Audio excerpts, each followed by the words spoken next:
Hey, welcome back, guys. The seeds of war have officially been planted, and things have gotten much more grim for our characters as we see Rock's long-awaited standoff with Snaps and Pop.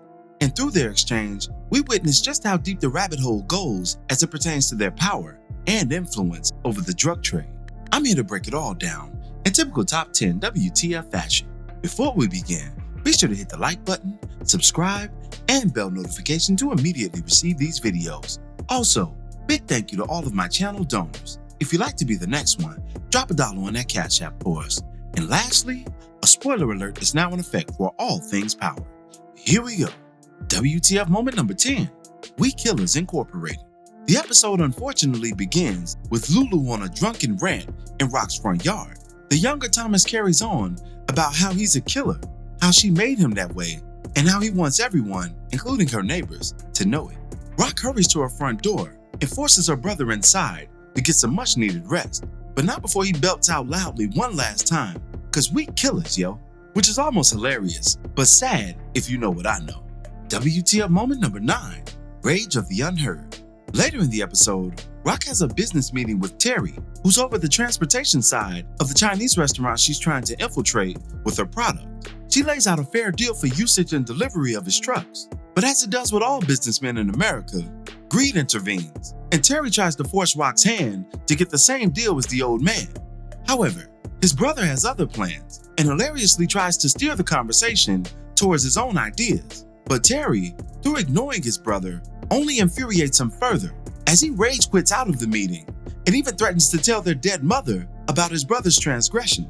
Now, as funny as this moment was, it was yet another example of addiction being played out in parallel with that of Lulu, similar to how Gerald's character is being used on Marvin's end in order to tell a story of addiction that only ends with tragedy.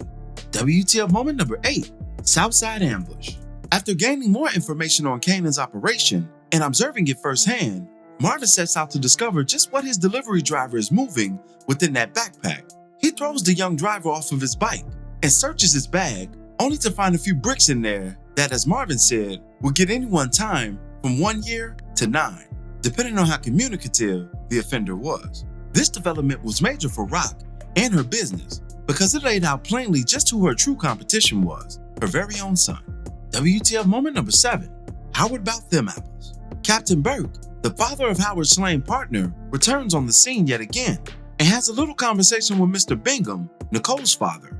During this exchange, he uncovers some shocking information, one that further implicates Howard in the suspicious death of his daughter.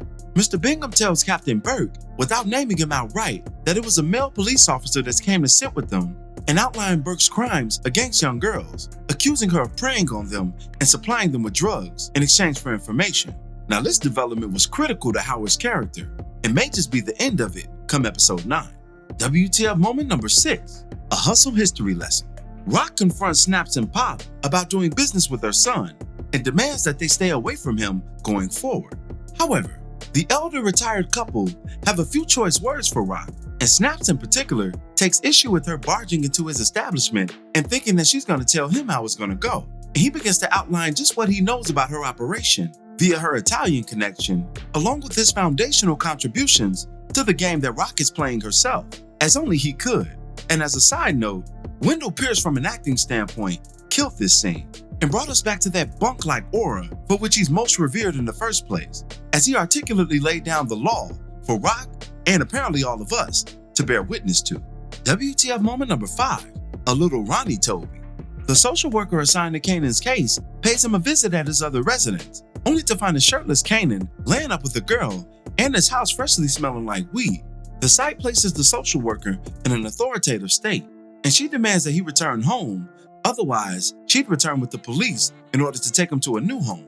Kanan details this experience to Ronnie, and Ronnie takes matters into his own hands, confronting the social worker and telling her something that we didn't get a chance to hear on screen, but horrified her nonetheless, as that will most certainly be the last time we'll hear from her, as Kanan would himself. WTF moment number 4, Junkyard Jukebox. Jukebox is officially made the lead singer of her music group Butter, which sends Crystal into a jealous-like rage. In response to this, she attempts to sabotage her bandmate by sending 2 girls to slow her from getting to rehearsal on time. 2 girls who would no doubt go home with some lumps as they violently attack Jukebox only to be thwarted in their efforts, even with Juke being at blade point and having no deadly weapon of her own outside of her own fists. Once arriving to that final rehearsal, Juke puts Crystal on notice that she understands just why she's late and classifies her and her friends under the ain't shit category, which is most fitting. WTF moment number 3, keepsakes. In response to Terry's greed attempt, Rock and Marvin keep tabs on him and his infidelities, apparently setting him up with a beautiful muse, and once having him at the spot, they collect photographic evidence of his carnal ongoings, much to his surprise. Then, Marvin threatens to show the pictures to his wife if he doesn't capitulate to their previous offer, which was the fair one. And most hilariously, Marvin continues to take pictures of Terry dressed in nothing but his birthday suit with a dash of shame.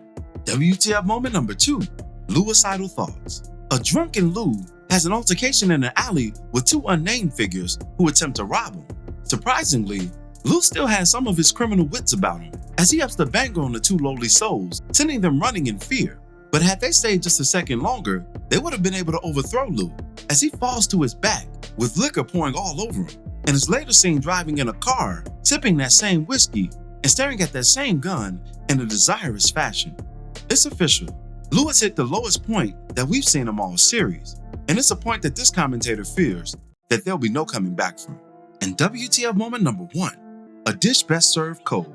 Once Rock is given the official information that it is Juliana behind Ronnie and Kanan's business, she pays a visit to Joaquin and informs Juliana's cousin of her clandestine treachery against him by working with Ronnie under his nose. She then pays a visit to Juliana, donning that all-black leather that we've seen in a few trailers leading up to this. She offers her once ally a soliloquy on winning and losing, and once making her intentions clear, she sends that treacherous chick to her maker in the most cathartic way possible. Now this death is one that we knew was coming, but it still felt so good to see on screen, especially the manner of the execution, which made the revenge all the more sweeter. Some lingering thoughts before we end today's video. There's an interesting moment where Rock reminisces on old times through a throwback picture of herself, Marvin, and Lou. Could this be yet another foreshadowing of Lou's grim fate? And more devastatingly, could she be pondering the unthinkable? That trailer doesn't bode well for the youngest Thomas sibling, but I'll get into his story and my thoughts on his fate in the video to come. Well, it was a nice, virtuous ride while it lasted, but Marvin is about to be forced to relapse in a major way, courtesy of Gerald's ignorance and treachery. To this point, Marvin has gone out of his way to help better the life of his old friend, but the latest developments between them could land Marvin in club fed for the long haul, and only Gerald's execution can prevent such an occurrence. It's a tough pill to swallow too, because so much of Marvin's development this season can be attributed to his strides with G, but this is the game. Ironically, much of Lou's arc is paralleled through Marvin and Gerald's relationship, through the addiction component, and if Marvin is forced one way, Rock may be forced the other way when it comes to her own blood. Mama Joyce, the Thomas family matriarch, has displayed an open callousness towards her troubled children on this show, but none more disrespectful than that plate she tried to feed Lulu. I mean, do y'all see that shit? I've been hungover many a time in my life and been saved by a legit breakfast in the mornings to follow. So one could only imagine how blown Lou was at the sight of that food. And finally, what y'all think Ronnie told that social worker lady? My guess is, bitch, stop playing with the game before I hogtie your fucking moms, or something hilarious like that. Drop a demon emoji along with hashtag Ronnie said with your funniest guess as to what he relayed. I can't wait to see how hilarious y'all get down there. But that'll do it for this one. What were your thoughts on episode 8? Be sure to drop me your opinions in the comments below. As always, I thank you for watching today's video. If you liked today's video, go ahead and drop $1 on that Cash App for us. Hit the like button, share it with your friends who are Power fans, and subscribe for more content such as this. This is Rudy P. Magic of Rudy P. Magic Beats, and have a blessed one until the next one. Peace, y'all.